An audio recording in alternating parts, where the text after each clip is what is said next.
Every wedding is unique, just like every couple is unique. Some of the most fun aspects of the wedding filming process over the years are finding out these little intrinsic, unique aspects of each couple that I get to film. From hashtags to personalized drinks, I sat down with some of the leading wedding industry professionals and asked them what are some great, fun, cool, and unique personalizations that you can bring to your wedding day.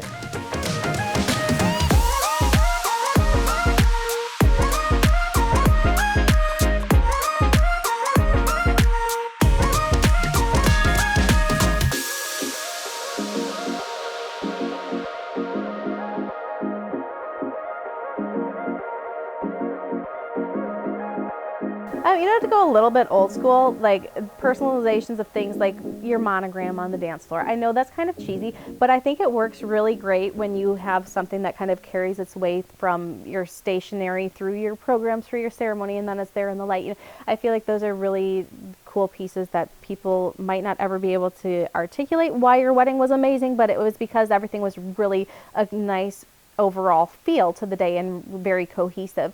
So I like things like that, but also personalize in regards to yourself. Like I always tell my clients, you've picked each other, you've picked the venue, make the music the same. Pick the music that you like, that's you. Like think about those songs that you first danced to, or think about like the concerts you go to. If you like indie rock, classic rock, country, make that your cocktail hour versus Rat Pack. Like make it where people walk away having your wedding experience. So a couple had two puppies, two dogs, and they had a table with, they were cookies, but they were dog bone cookies. I had one, it was delicious. First of all, I love personalizations. I'm obsessed. But you can put them, you put them on almost everything. Well, so you have your menu, you can put your hashtag on there. The more people see it, the more they're gonna go ahead and use it. Favors, menus, little signs at the bar. If you have a photo booth, at the bottom of the photo booth, your welcome bags. What I like about personalizations is I would make them all consistent. So it's the same design and it just matches the wedding and just everything matches. It's a nice thing. If you have a favorite drink, please serve it as your signature drink. It's your wedding. And always remember, this is a little bit separate, but you can eat whatever you want on your wedding day. You do not have to eat what you're feeding your guests, just FYI. You're the special couple, so if you want to eat raviolis on your wedding day, you can have that. Most often, I would say 100% of my weddings that the caterer's like, okay, that's fine, we'll bring that in for you. So think about that. Usually, though, for your wedding, you're picking up a really great meal and you don't want that, but if there is something specific, there is no problem getting that in. I would suggest a personalized drink. Yeah, the hashtags, that's nice too. Like everybody could share photos with that. But I think the drinks are important. Aside from wedding hashtags and things like that, see if your caterer can do some things to customize your wedding as well. Some caterers work from a set menu, but other caterers like Fig will have a lot more leeway to do creative things to kind of customize the menu to your tastes.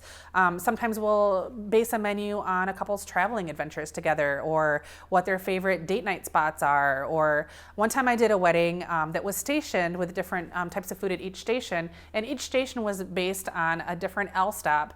One was they met in an L stop, so it was that L stop, and it was in Uptown, so they had Asian food. And then their first date, they went to a Sox game, so we did sort of a Bridgeport theme. And the other one was, Lincoln Park, where they lived, and it was based on some of their favorite restaurants there. So a more creative caterer can do a lot of things that can make it really all about you, from just the food to custom cocktails. Perhaps you had a first vacation together and went someplace tropical. Maybe your caterer can create a custom craft cocktail that will reflect your travels. There's lots of different things you can definitely ask about, and always make sure to let people know if there's something you would like to incorporate, whether it be in your menu or your bar package or just the overall theme of the day. Make sure to let everybody know. You might be surprised what the creatives can come up with. Anytime you can make something more unique and put your own spin on it, we're all for that. And as a creative artist, we would like 10 times more passionate about that because it just gives us more stuff to shoot, so. Stuff with lighting, you can do fun monograms, your name sprawled out against the brick wall or a custom vinyl monogram on your dance floor. Those are traditional, like old school methods. The Jack and Coke is a great way to be a little bit more modern about that. So if you were to have a pet as part of a personalization and your pet's name is Jackie and you want to have a Jack and Coke, that would be a great way to personalize. If you are a vodka tonic girl like myself and you want to have your spouse have a fun drink too, name it after the bride or the groom or something like that.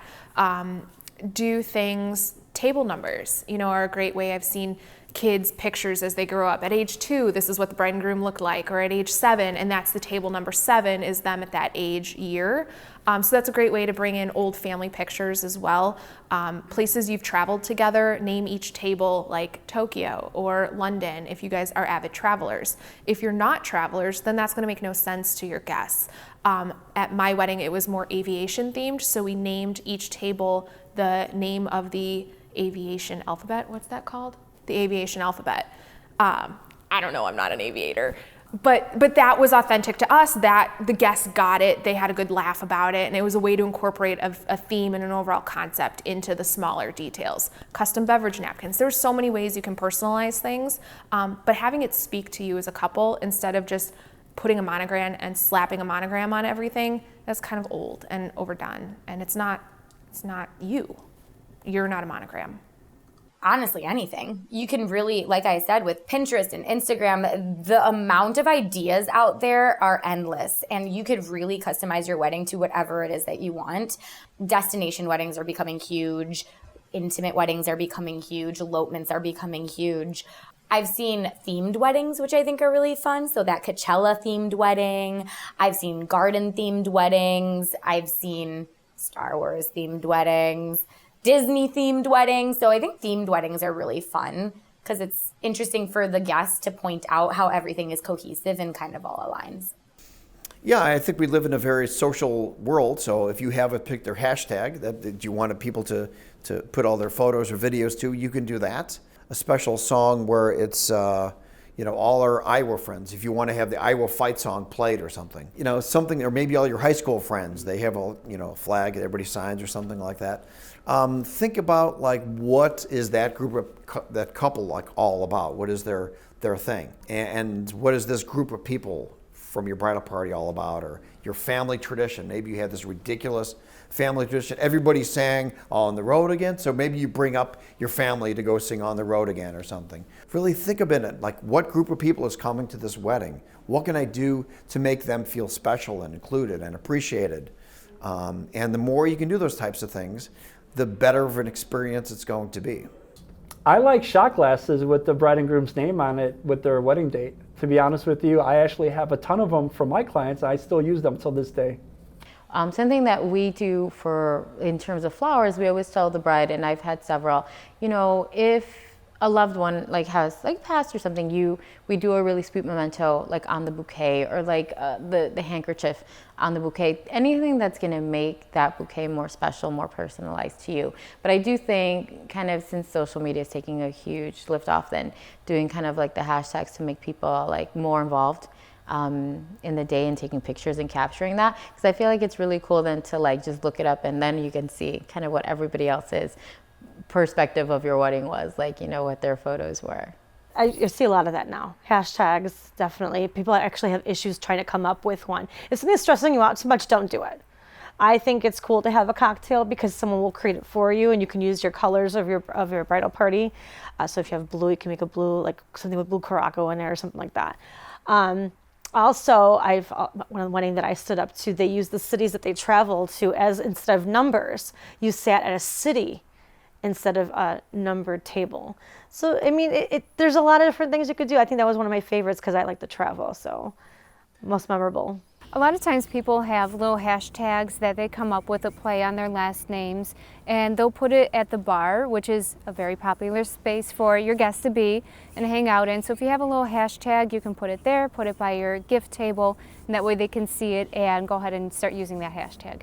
So having a hashtag, you can take photos of the wedding day and go ahead and and it will tag you as a couple, so that way you can see all of your photos in one and you don't have to go searching all over the internet for them. I've seen people do like little cartoons of their wedding party in the program. That's been really fun, like little blurbs about who each person is, what they mean to them.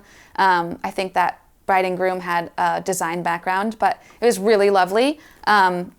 People loved that. That was a real keepsake moment. I love the photos of your family, different couples from, grandparents to parents. I always like that. I see it at a lot of weddings, but I think it's a lovely thing that I hope never goes away. Just like a table of all of those sort of special people on their wedding days. I think that's a great personalization. Oh my gosh, anything from the music to the readings to every part of the ceremony should be about you. Every part of the day should be about you. If you don't like beef, don't serve beef at your wedding.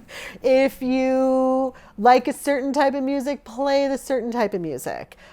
It should be about you. Now, that being said, you want to also consider your guests, and you are hosting a party, so you want to accommodate people.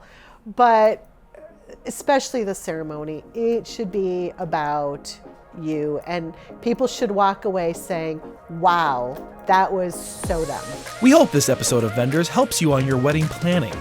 Be sure to like, follow, subscribe, and to share to make sure you and your fellow planning couples don't miss a single episode. If you enjoyed watching this video, be sure to check out our entire conversation in the podcast. You can find all of today's vendors and their contact information in the details below this video. And be sure to check out all of our episodes about these amazing wedding industry professionals. We'll see you next time on Vendors. Vendors is produced and edited by Night Owls Media. More information can be found at nightowlsmedia.com.